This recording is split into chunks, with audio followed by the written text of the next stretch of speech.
So I don't know about you, but I spend a lot of time coming up with like weird, dumb pranks to play on kids, like my future kids, right? And now that I have one, I think that it's gonna play better if there's buy-in from other people, right? So like friends and like family and like people he'll see on a regular basis. So I want to tell you about it so that we can all do this together, okay? We can all participate in a long-time family tradition that actually everybody does and is totally normal.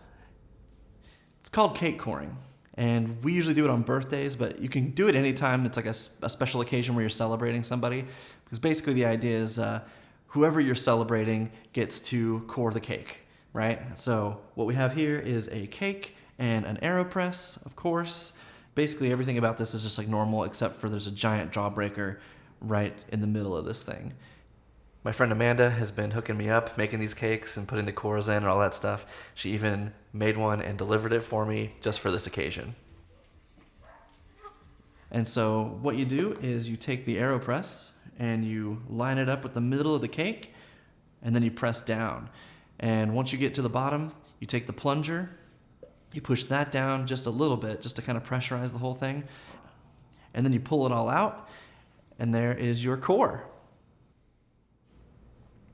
So now that the core has been taken out, whoever's birthday it is or whoever you're celebrating gets to have that and take it with them so that, you know, over the next couple weeks or whatever that they're working on it, it reminds them of like this fun, weird birthday that they had, right? So that's kind of the idea behind it. And I think it's interesting that the AeroPress and giant jawbreakers have like the same diameter, because that kind of makes it feel like purpose built to me. So that sells it as like something that is obviously a tradition that people have been doing all over the world for years and years. So I figure, you know, for now, Kraz only goes to his own birthdays, and we'll of course be doing it there. But the more people that are doing it, you know, when he starts going to other people's birthdays, if they core cakes there, then I think that's going to lead us into a really interesting, weird payoff when he finally goes to his first birthday party where they're like, dude, that's not a thing. Yeah. So until that time comes, let's core some cakes. I'll see you tomorrow.